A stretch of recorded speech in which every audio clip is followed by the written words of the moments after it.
Kali ini kita akan bahas inspeksi pompa sesuai standar API 610. Selamat menyimak, salam quality!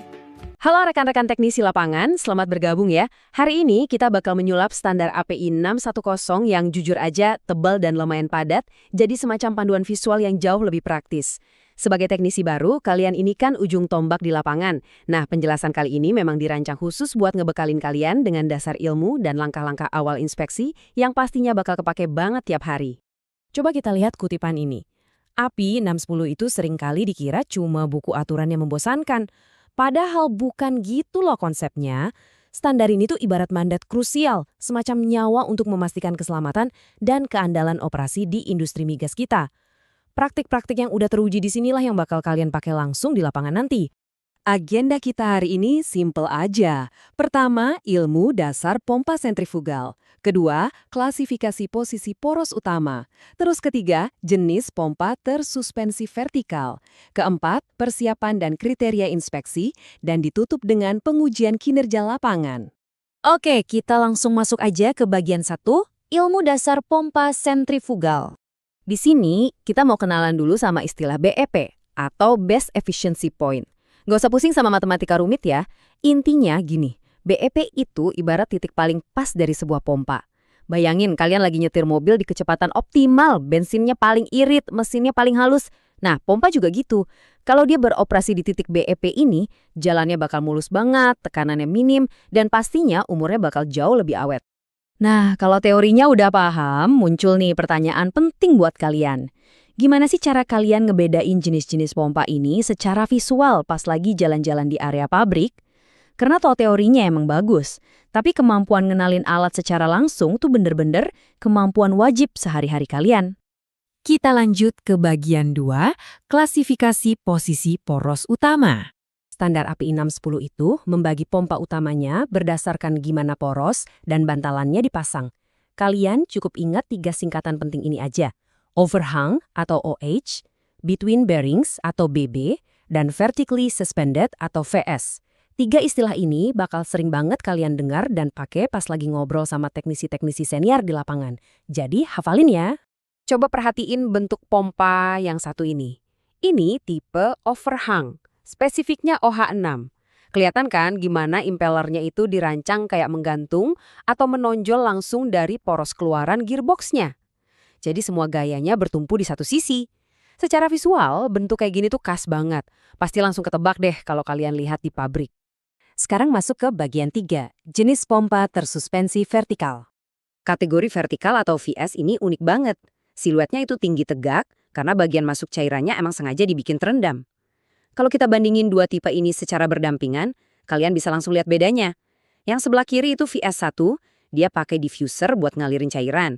Nah, yang di kanan itu VS4, dia pakai sistem poros saluran yang strukturnya kelihatan beda banget untuk pompa cairan ke atas. Terus, masih di keluarga VS, ada lagi tipe VS5. Nah, yang bikin VS5 ini spesial, rotornya itu ditopang secara cantilever langsung dari rakitan bantalan yang ada di atas. Jadi, dia nggak butuh busing panduan di bagian bawah yang biasanya ikut kerendam cairan. Kalau kalian ngerti detail struktural kayak gini, kalian jadi bisa gampang nebak bagian mana yang kira-kira paling rentan pas lagi lakuin inspeksi. Oke, kita geser ke bagian 4, persiapan dan kriteria inspeksi. Setelah tahu alatnya, sekarang kita bahas aksinya. Jangan keburu panik. Langkah awal inspeksi itu sama sekali nggak mengintimidasi kok. Semuanya dimulai dari 3 langkah dasar. Pertama, cek visual bagian luar atau selungkupnya. Kedua, lakuin uji hidrostatik buat mastiin nggak ada kebocoran tekanan. Dan ketiga, pantau getarannya. Percaya deh, kalau kalian udah kuasai 3 hal dasar ini, kalian udah aman banget. Di sini ada tabel kriteria untuk NDE atau Non-Destructive Examination. Jargonnya emang kedengeran berat, tapi intinya gini aja. Inspeksi visual itu wajib hukumnya 100%. Tapi buat area-area tertentu yang super kritis, standar mengharuskan kita pakai partikel magnetik atau radiografi. Tujuannya buat ngintip ke dalam materialnya dan nyari retakan tersembunyi yang nggak bakal kelihatan cuma pakai mata telanjang. Terakhir, kita masuk ke bagian 5, pengujian kinerja lapangan. Inspeksi pas mesin mati emang krusial, tapi kita juga harus ngecek pompanya pas lagi nyala penuh. Kenapa? Ya biar kita yakin performanya nggak ngelewatin batas aman API 610.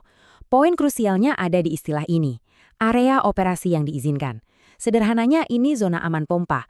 Kalau kalian biarin pompa beroperasi di luar zona spesifik ini, itu bahaya banget. Bisa memicu panas berlebih atau getaran ekstrim yang pelan-pelan bakal ngancurin komponen internal mesin.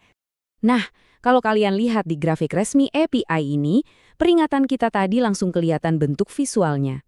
Ada hubungan langsung antara seberapa deras laju aliran, seberapa cepat mesin muter, sama batas getaran yang masih diizinkan.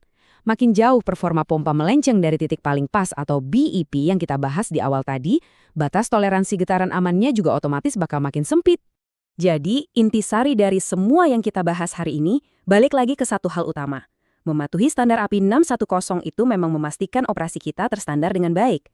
Tapi yang jauh lebih penting dari itu, semua ilmu dasar teknis dan prosedur inspeksi ini dibikin semata-mata buat ngelindungin kalian sebagai teknisi dan ngejaga seluruh fasilitas dari bencana kegagalan alat yang fatal. Nah, setelah paham ilmu dasarnya, tahu cara ngenalin hardware-nya, dan ngerti langkah awal inspeksi yang solid, muncul nih pertanyaan penutup buat kalian. Sebagai teknisi lapangan yang baru aja dibekalin sama panduan API 610 ini, udah siap belum buat turun dengan percaya diri ke inspeksi lapangan pertama kalian? Terus aplikasikan ilmunya, peliti setiap detail, dan yang pasti selalu utamakan keselamatan kerja ya. Sampai jumpa di lapangan!